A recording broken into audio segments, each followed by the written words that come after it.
Hey Martin, welcome to Designers in Nature Talking Business. Hello. So, Martin, for those who don't know Martin yet, is currently Chief Design Officer at Upzelo, and he used to be Head of Design at Virgin Atlantic and Zoopla. I hope I'm pronouncing these correctly. If not, you can correct me. Um, but yeah, maybe let's kick it off, Martin, as always in this type of episode. Like, where are you at? Like, what's the nature in your landscape?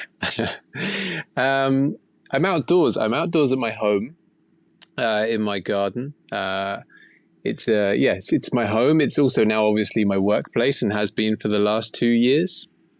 When lockdown happened, I spent a lot of my energy and my time turning this garden from a really horrible pile of mud and concrete into a nice place. It's a nice place that we like to spend some time relaxing and we're eating and drinking with friends and family. And anytime I get a break between work, because I work at home, I try to come outdoors and get a little bit of outside here. We're in Brighton in the city. But even though we're in the city, we're kind of a little bit above it here up on the hill. So over this way, we can see the city and then the sea over there. And then over this side, we have the Sussex Downs, which is a big nature reserve, which is very beautiful and a nice place to escape to. Mm. And the funny thing was, since you're in England, we thought, it's gonna be very tricky with the weather, and we said, okay, let's check in the morning to see how the weather is gonna be like, and now it's tremendously nice. And we even had some problems with that, right? It's just ridiculous. Yeah, I was worried that it was going to be too cold and raining to be outside for an interview, and then my phone overheated, and I had to put it in the fridge before this interview. So that's why English people are obsessed with weather, because it's a constant source of comedy for us. Nice, nice. Yeah, I thought you may go down to the seaside. That's why I also decided to go down to our riverbank in my hometown, Maribor, so you can see. It's not completely nature, but it's kind of nature within the city. So it's one of those walk paths you can do during the day. Also, if you're working from home, to kind of get a little bit of nature time, let's say. Um, so that's where I am at. Very Um, nice. but Martin, tell us more about the business concept that you chose to share with us. Um, yeah, so there's a lot of business concepts that I think are very important for designers, and I think, in fact, actually, the more that designers can get to grips with, the better they become as designers, and better they become at functioning inside businesses. Um, I think the concept that has made the biggest difference to me in the last year, and one that I think is worth talking about, is the concept of moats. Um, some people refer to them as economic moats. Some people just refer to them as business moats, or a product moat, whatever you want to call it. Um, and I think so. Obviously, the metaphor is a moat, that thing that circles a castle to protect it, to give it an advantage Mm, against attack. And then in this instance, a moat represents an advantage in your market, perhaps an unfair advantage, perhaps something that can't be easily replicated. It's more than just a competitive advantage, because those can be marginalized over time, and it should not be um, confused with the idea of a unique selling point, because it's not that. I mean, you can have identical products with no unique selling point, things that are completely indistinguishable, but one has a greater advantage over the other. mm, And so an example of that would be, so if you took somebody like Nike in the 90s, right? They had a huge boom. That was their big growth time. They were yeah. very, very good, but they had no moat. They had no distinct market advantage that couldn't be replicated. They signed Michael Jordan. Reebok signed Patrick Ewing. They put an air bubble in their shoes. Reebok put an air pump in their shoes. They had a whole range of different sports. Adidas and Puma had a range of different sports. So they had a market advantage for sure, and they had a fantastic brand and lots of really good products. But over time, couldn't protect all of those and have continued to have to diversify and move, because they don't have one distinguishable thing that makes them different from everything else. Whereas if you took somebody like, let's say, Google, for example, their moat is not their hardware, it's not their size, it's not their amount of products, it's their data. They have more data than anybody else. And even if you made a product, if you made a search engine that was exactly the same, if not better than theirs, you would still never have that amount of data to draw from. And equally with maps or mail or anything else. And particularly, obviously, their big cash cow, which is their ad platform, right? Because they have so much data to be able to sell to advertising companies. So, other companies that have moats, obviously, there's Apple, which is the obvious example because it's their ecosystem. But smaller examples would be Slack, right? Slack's integrations, right? There's so many different chat tools out there. There's better chat tools than Slack in actual fact. There's not much you couldn't do that they're doing, but they have so many integrations. I mean, they play well with every piece of software out there that they very, very quickly become stitched into people's ecosystems and stacks that you can't get away. Figma is another really good example. I mean, Figma, it's available in a browser, right? So you could right click on Figma, you could just take their code and make it again and sell it as another product. But they have a community which has given them momentum, which is no one's going to be able to catch that for years. For years, they've built their own communities. They've put people into the design community. They've represented at every community event that I can think of in the last few years that's worth noting. They employ people to go out and into the community. They have just created such an embedded nature into the design community. No one's going to compete with them. Even if they produce a better design tool tomorrow and launch it for free, they're not going to catch Figma for a really long time because they've done so well. And that's a perfect example of a moat. And if you can understand that level of advantage and you can understand that thing that can't be caught, then as a designer, I think is a huge, huge advantage to be able to go after that. And then you can look at your role as a designer, whether you're a designer at any level or a design manager or a leader, whatever you want to call yourself, functioning inside a business.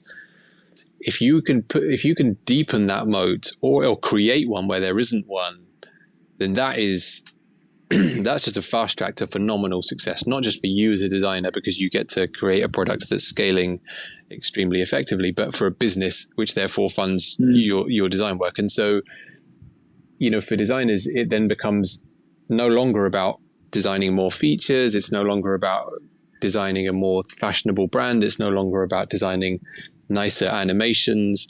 It's about creating or deepening moats that exist so that your product has an unrepeatable, unfair advantage in the marketplace. I think it's hugely valuable. And from what I understand, I think there are 5 sort of commonly understood different types of moats. I think there's probably lots of variations in between them. But if I remember rightly, they sort of roughly form as like network effects, like costs and economics, culture, like the example I gave of Figma, or resources. So someone like Disney, right? So Disney has so many people, so much money. Yeah, they have infinite resources to be able to launch an incredible platform if they want to. So I think if any designer, like I said, working at any level, whether you're leading a team, part of a team, managing a team, building a team, if you can learn what those different types of business moats are, and if you can do whatever you can see or you can create opportunities to further those things, that I think is so vital. And I think it's a huge advantage. And for me, as we discussed earlier, like it's one of those moments, one of those things where when I learned about it and I understood it, I immediately thought, oh, wow, why didn't I know this? Why didn't I? Of course, that's a good thing. And I should have learned that. So if I can do anything, if anyone can take anything from this, it would be to go and do a little bit of research on that and think about how you can turn that to your advantage. Yeah. I think the first time I've heard about moats was from Warren Buffett. It's one of those words in business that he popularized because he only invests in businesses with moat. So if you kind of look at Berkshire Hathaway, which is his company, the companies they invest in. For example, most notably lately, Apple. They're always looking for companies that have these huge advantages and this moat. The way he defines them, I think it's something about a company that's able in almost any business cycle to keep its share and profitability. So like this unfair advantage over others. And you mentioned a few of those. I mean, the one that I think a lot of us working in design see being used a lot is like network effects. Like trying to have enough users and like users generating value. So you have this like cycle of growth where users invite new users, which is essentially also what happened with Figma when you had, designers trying to work better with developers and so on. So yeah, that's how I learned about moat. But I wanted to hear also from you, like, do you still remember how you learned about the moat? Was it like a particular moment? Was it on a certain project? Or and if it's one of those things you don't remember anymore, that's fine. Because the second part of my question is also, how do you then, after you learn about moats, how did it affect your work? So I came across it when I was last year when I was in the relatively early stages of Upzelo, which is a new venture, and at the time we were forming the sort of core product architecture and figuring out where it would sit in the market, and we were talking a lot, and we would have continual conversations around product market fit and where we would find our customer base and where we would find our revenue. And then the further we went into the research, the further we sort of started to see, okay, well, this company here could move to become a competitor, and this company here could move to become a competitor, and what would we do about it? Yeah. And because we knew that we didn't want to create something that was very transient, very in the moment, and that came and went very quickly. We wanted to establish something that had good foundations, and I started to try and read and to learn strategies for keeping something solid that you can still pivot within and you can still develop, but is and I read about that idea of having a defensible advantage, and that's where it came from for me. And so how it's affected our work is we know that there are certain features that customers will expect, right? These are table stakes. Like if you're going to show up, you have to at least have this, because the customer has built their expectation for it, and that's fine. And then there are features that you want to build in that will give you some form of advantage in some way, shape, or form that will, move people to that next level, or it'll do something just a little different.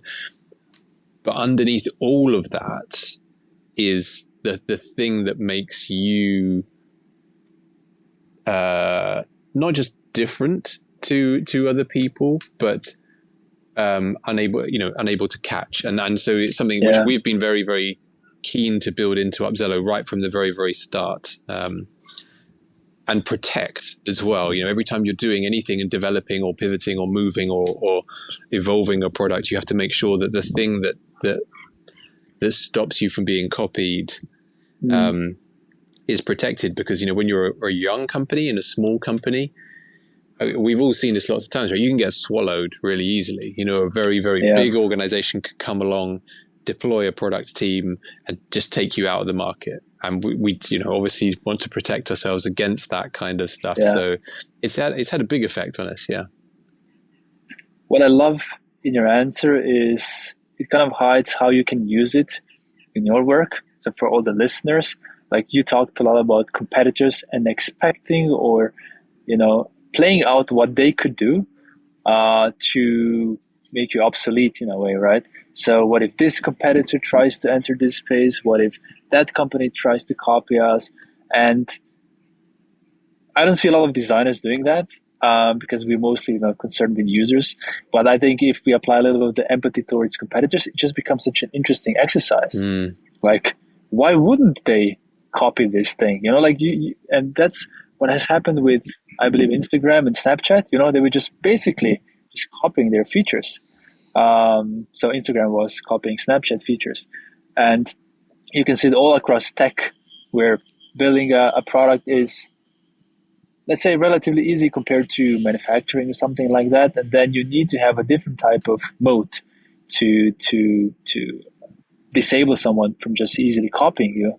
Yeah. And yeah, Yeah, when you're new and I think you're trying to move fast, there is always the danger of big organizations, and you can use whatever kind of metaphor from nature that you like, whether or not it's sharks swallowing fish or whatever, but there's always the danger of, you getting eaten up by somebody else very, very quickly. The very first iteration of Upzelo, which we never launched for obvious reasons, it was kind of our very first idea. It kind of filled a gap between two established markets. It kind of connected two established markets together with big players. And we were kind of pretty excited about it because it solved a pain point. But what we realized really quickly is either of the big players in those markets could move slightly and crush us. If they move just a little to the left, 50% of our advantage would be gone. And so that was, when we were starting to think, okay, well, we need to think about this from a different angle because, for startups and scale ups, it can be the thing that makes or breaks your organization. So as a designer, right, what you can work with then is features, building these features out. So what else is the thing that falls under the designer's toolkit that we can use when we think about moats, to build moats? That's a good question. I think there's probably not much that we can't do. I mean, whether or not it's when you're thinking about the hierarchy of features, ensuring that the thing that keeps you protected is prominent and high up within that. I think anything that you're doing that doesn't either deepen that moat, I think whether or not there's any features like adding a search to it or adding a filter to it, asking yourself the question, does this further our advantage? Or actually, does this start to unpick, what we're doing, whether or not you have some sort of inbuilt, like we do, we have like an inbuilt scoring system. And we've talked a number of times about exposing that to customers and showing like the kind of inner workings of that. But really that kind of gives an advantage away for us. So it's there in the prioritization. It's there in the strategies. It's there in the prototyping that we do. It's there in the information architecture. And probably more importantly than anything, it's always there in the content design. It's always there in how we talk about the thing that's core to our product.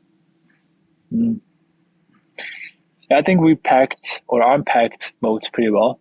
So let's have a look at the final part, which is, do you have any favorite or least favorite buzzwords, whether they're from design or business communities, that you'd love to share with us for the laughs and or maybe also informative, whatever it is? I mean, anything right now that is work from anywhere, anything that's, about flex or hybrid, all of that whole conversation, I think is really healthy right now and really good. And I'm very welcoming of it. I enjoy it. I like seeing companies adopting that. There's so many good aspects to that. There's how people have started to redesign their workspaces that they have to operate differently now that people aren't sitting at a desk 9 to 5 every day. Workspaces are becoming much more like communal, whether you bring people together to achieve something and then you can go back to your desks. I like that. I like the fact that the talent pool is just wide open now. And anyone that you can have in your time zone can be part of your team and you don't have to worry about that anymore. From a business perspective and from a, designer's perspective, particularly being here in Brighton, there's a really nice design community here, and people it was tight knit because there's not too many different design roles in this area. And now, I know people who live in Brighton and they work for, large tech companies in the US or in London or out in further into Europe. So I think that's kind of amazing. I really think that's fantastic, and it's changed people's lifestyles, and I think for the better mostly. Buzzwords that I hate. There must be some. There's probably there's a lot actually I don't like. The one that really triggers me, the one that really bothers me, is JFDI. You know this phrase? You heard this, JFDI? You say jobs to be done, or no, JF? No, no. It's like just do it, but with an F in there. Okay, okay. No, I haven't. So it started off like it initially was used as a way to encourage people to be brave, right? If you're not sure, JFDI. It was like a stronger version of the Nike slogan, right? But it's become so abused and such an awful term when someone's sort of saying, well, I think there's a better way of doing this, or maybe this isn't the right move, and then someone just says JFDI, and I just it was so undermining on so many levels that if someone says that, I'm usually just out the door, like I'm not going to hear it. I hate that word. Interesting. I haven't come across it yet. Nobody told JFDI to me yet. At least not directly, but I can see how it can be misused. Maybe initially it was meant as just like, yeah, fake it until they make it, or just try it out. Just start. Right. Don't overthink it. And now it almost became, from what I'm hearing, is like, I don't want to have this discussion. Just do something. That's exactly it. That's exactly it. Okay. It started off with a good intention and a good motive, and has become exactly like you said. Don't argue with me. Just get this thing done at all costs. And that usually is a red flag that we're doing the wrong thing anyway. So, that'd be quite high up on my list of least favorite buzzwords, I think. So the advice we would give to our listeners is just JFDI, economic moats in your work, right? Just try to integrate it somehow. I guess so, yeah. Cool. Thanks a lot, Martyn, for taking the time and sharing your story and the business concept with us. See you around. Thank you very much. Bye-bye.